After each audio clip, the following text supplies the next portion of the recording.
Auspicious blessings to all Dharma friends. Welcome to Guang English Dharma Services channel. This is Deng from Indian Buddhist College, Malaysia. Let's continue the topic of last week, the questions of King Milinda. Last week, we walked through the brief background and related history of this sutra. Today, let's start with the cause and setting. These debates are found in the Bhikkhu Nagasena Sutra in Chinese translation and the Milinda Panha in the Pali language. The debates between the king and the Buddhist monk mainly concentrate in some of the important Buddhist concepts such as non-self, rebirth, karma, Buddha, nirvana, and spiritual life. The questions are still asked today by those who are interested in Buddhism but know little or no knowledge of the teachings. These questions suggest that the king had little knowledge of Buddhism but had difficulty understanding some major teachings, particularly the concept of non-self and rebirth. As a result, Nagasena used as many as 6 similes to illustrate the point. Milinda was the king of the Greek Kingdom. He was the most important of those Greek kings who continued in Bactria, the dominion found by Alexander the Great. He probably reigned from about 155 to 130 before Common Era. He was born in a great royal family and was a Brahmin in his past life. Milinda was very clever when he was young. He liked to read scripture and learn scriptures. And he knew the scriptures of different ways. No one could beat him. Also, Milinda was established as the king, high talent and resourcefulness, clear knowledge of official affairs, mastery of tactics, ruled the country by righteous law, industry, commerce, and agriculture were very prosperous. Knows 96 kinds of heresy and is especially good at debating.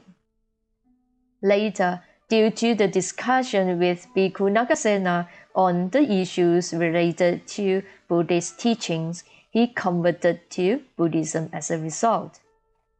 Bhikkhu Nagasena was from Central Asia, and in his past life, he was an elephant king and a Brahmin. When he was cultivating in the mountains in the past life, he became a good teacher with a Brahmin. One vowed to be a king in the next life, and the other vowed to renounce the home to cultivate and attain the fruits of arahatship.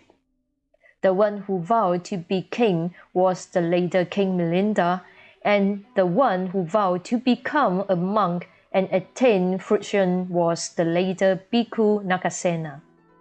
Their conversations not much more than 400 years after the Parinibbana of the Buddha.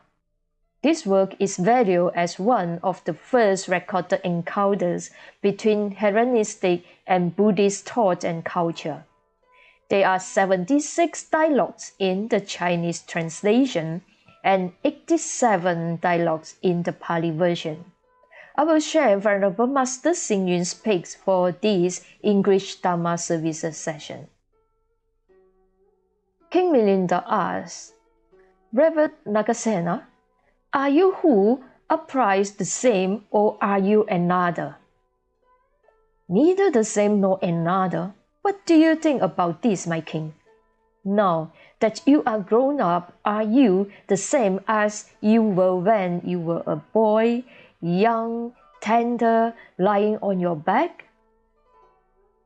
No, Reverend Sir, that boy, young, tender, lying on his back was one thing.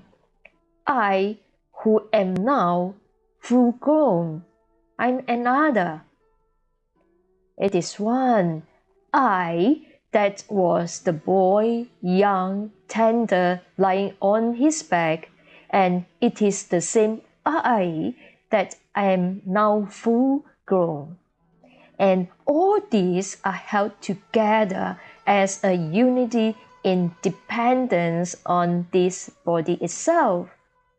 Even so, my king, a continuity of phenomena is linked together. It uprises as one and ceases as another, linked together as though they were no before and no after. Hence, it is neither the same nor another, but the subsequent consciousness is get together with the preceding consciousness. The king asks again, is there anyone who after death is not to be reborn again? Nagasena answered, some are to be reborn again and some are not. Who will be reborn? Who will not be reborn? Those who have lustful desire or craving will be reborn again hereafter, and those who do not have lustful desire will not be reborn. Excellent, Nagasena. The king asked again, Reverend Nagasena, what is the characteristic of perseverance? Nagasena answered, to hold fast to good qualities, to support good qualities is the characteristic marks of perseverance. It is just like the support given by a post, a wall that is going to collapse, or to a house that is going to fall. This is called perseverance. It is as if a king who sent out his army to fight with the opposing army, but finds his army too weak to fight. So the king sends out his reinforcements to help. As a result, the king wins the battle. If a person has bad qualities, he or she is just like a small and weak army. People eliminate all bad qualities by the support of the good qualities, just as the king wins the battle by the help of the reinforcements. With the help of 5 good qualities, one destroys the 5 bad qualities. It is just like the king who sends reinforcement to the weak army. This is called supporting good qualities by exertion. The king asked, what is the characteristic mark of wisdom? Nagasena said, I have already told you before, if a person has wisdom, he can cut off all the doubts and can distinguish what is meritorious. This is wisdom. Nagasena gave a simile. It is like a person entering a dark room with light in hand. As soon as the light enters the room, the darkness disappears. So, a person is endowed with wisdom. It is like a bright light. The person who is endowed with wisdom can cut off all evils, just like a person who cut down the trees with a sharp knife.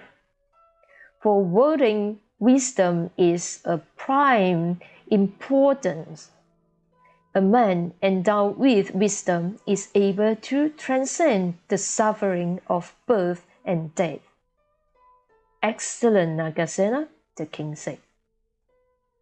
The king asked again, in this world, all men are complete with head, beard, hair, skin, face, eyes, ears, mouth, nose, body, and the 4 limbs of arms and legs. But why among them some are long-lived, others are short-lived? Some have many diseases, others have few diseases. Some are poor, others are rich. Some are noble, others are mean. Some are from large families, others are from small families. Some are handsome, others are ugly. Some enjoy the confidence of others, others are suspected. Some are intelligent and filial, others are stupid. Why are they not the same? Nagasena replied, it is just like the fruits of the same kind of trees. Some are bitter, some are pungent, some are sweet, some are really sour. Why are they different since all are produced from the same kind of trees? Nagasena asked the king. The king replied, they are different because their seedings are different. It is just the same with regard to men, because each person thinks differently in his mind, so people in this world have various differences. Then Nagasena said, that is why the Buddha said, in accordance with one's own good and bad action, one will reap the result. Among them, some are rich, others are poor. All are due to their actions, good and bad done in the past. They will reap the result respectively according to their virtue. Excellent, excellent, Nagasena. King Milinda very satisfied with the answers by the Nagasena. Thank you for listening for this session. Let us join our palms and redirect the joy and merits from this session to all sentient beings. May all be well and happy. Once again, thank you for joining us. If you find this Dharma service is helpful to your practice, please subscribe to the Guang English Dharma Services YouTube channel and share it to your friends. Last but not least, I wish you all stay safe, stay healthy, and stay awesome. See you next week. Amitofo.